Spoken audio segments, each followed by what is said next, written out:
Hello there everybody, this is Orko Sinha and today we'll be discussing what options we get and what can be done through by taking CLI command line interface of the device of our cWAN device.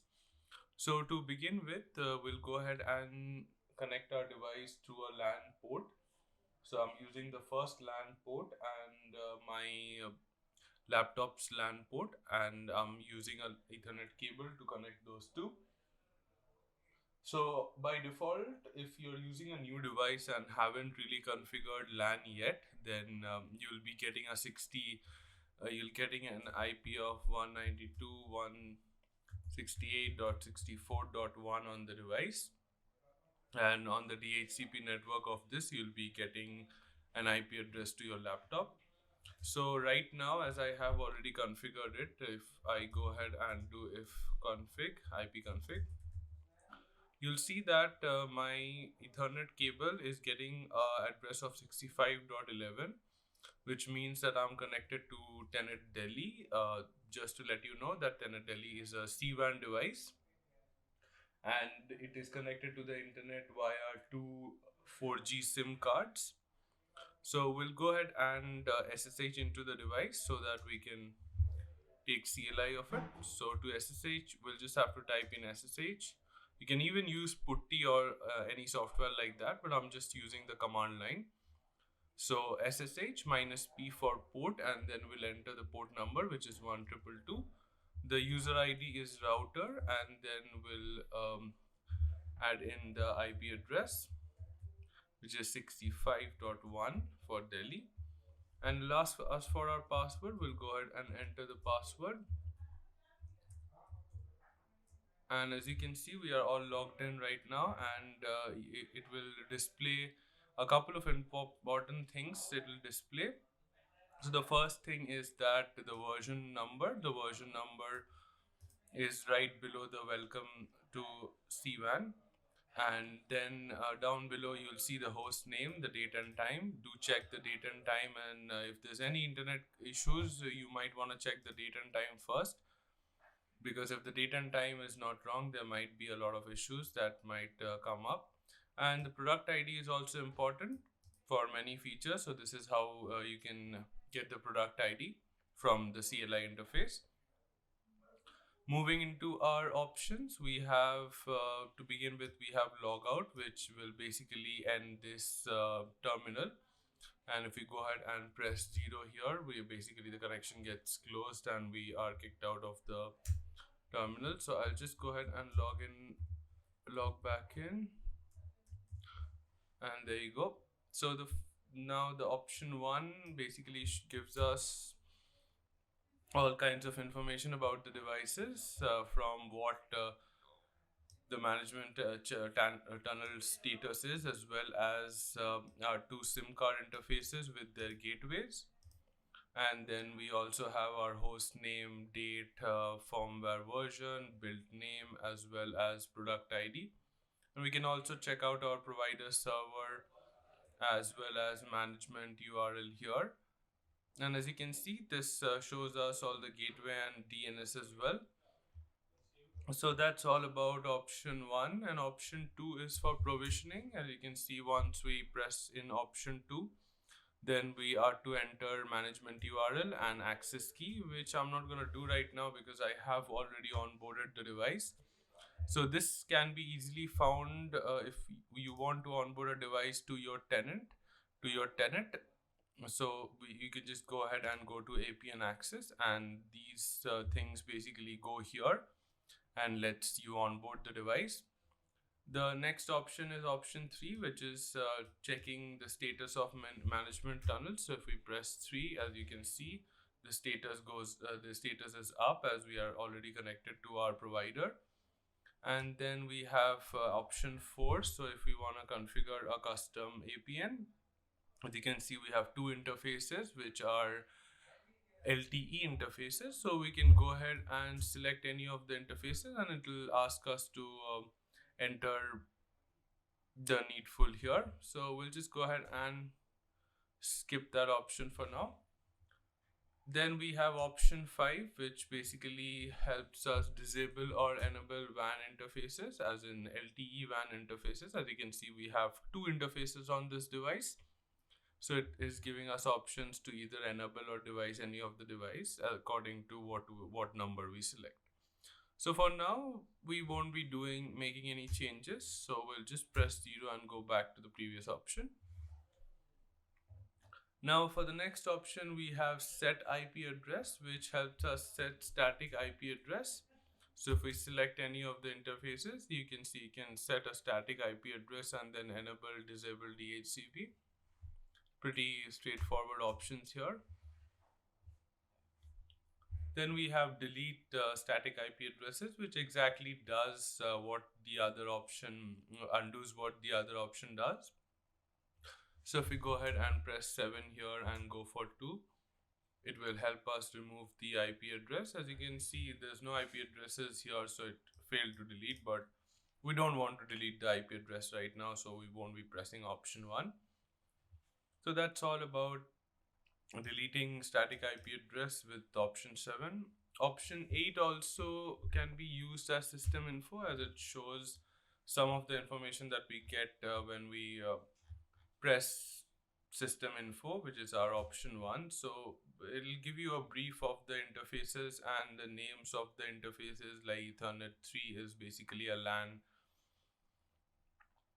port, and the IP addresses, gateway, DNS.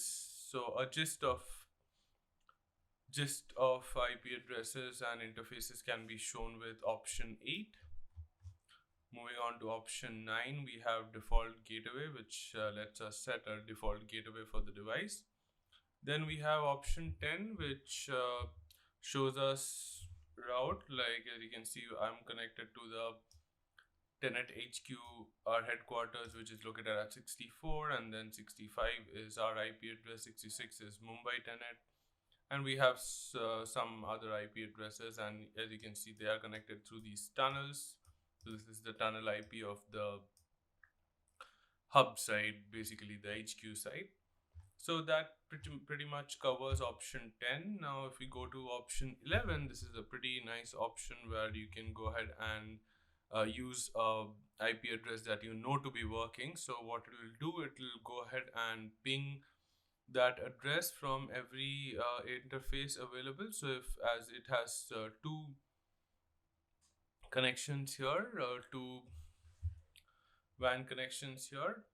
So as you can see, one of our WAN connection, so it first checked the Ethernet connection and then WAN 0. So this option can be used to check internet connectivity and see if your device is connecting to the internet. So this is a very good option to use while troubleshooting, as checking connectivity will let you know if your device is at all connected to the internet, which can be one of the problems why it's not showing up on provider while onboarding, or maybe why it's showing red or in a down state on the provider. So that pretty much covers up option 11. Option 12 lets us set date and time. So if we enter option 12 here, one gives us an NTP server, so we can configure an NTP server with an IP address, or we can manually set date and time. Now moving on to option 13, we'll just show logs here. So if we do option 13, we can see system logs, management tunnel logs, or firmware update logs. Moving on to our option 14, it will give you the debug dump of the device. Then we have a very interesting feature in option 15, which is our utilities. So as you can see here, we have a bunch of utilities here, like ping, traceroute, tracepath, list routers, IP table -L, PS, which basically will show us processes, and then CLI and NC for netcat. So we'll go ahead and press 0 and opt out of this. So that covers up utility. Option 16 is pretty straightforward. If you press this option, it will reboot the device in 1 minute. Option 17 is a interesting one where if we ever want to flash a firmware through our SD card, what we have to do is switch off the device, place the SD card inside, and then switch on the device again. It will boot through the SD card, and then we can use option 7 to flash firmware firmware from the SD card. 18 helps you manage triple PoE connections, which is point-to-point Ethernet. And then our firmware update and restore option comes in 19, which helps you update and restore firmware, which is pretty straightforward. And then option 20 gives us if the state of the device is running and if there are any failed units. Then we have our check health option, and then 21 we have our manage SNMP, which is which if you want to send logs to a server, this option will basically help you configure an SNMP server. And 22 helps you enable or disable LAN WAN interfaces. As you can see, we can also check the status of the devices and see if these devices needs to be switched on or off. So if we select one of the devices here, we get an option to enable or disable the device. So then we have our static routes. So if we go ahead and press 23, we'll be able to see these options to list static routes, add static routes, or delete static routes. And then moving on to our last few options, which is VS Console, which basically quits the main menu and puts you in a vConsole, and backup and restore with FTP servers running is on option 25. So that pretty much covers up with all the options we have here. Now, one of the interesting options that we have, which will be very helpful provided you want to change one of the LAN interfaces to WAN, or do the opposite where you change one of the WAN interfaces to LAN. So for that, what you'll have to do is press 100 here. As you can see, I have entered 100 in option and pressed enter. So it'll give me a list of the Ethernet ports I have. So if I go ahead and select 2, it will give me if I want to change it to WAN or LAN. So as we know that our port 2 is currently LAN, so we can go ahead and change it to WAN or LAN, or if like ETH1 is probably WAN, so we can go ahead and press 2 here to change it from WAN to LAN, or local area network to wide area network, basically vice versa. So that covers this up, and this is all the options that we have in coming in through CLI.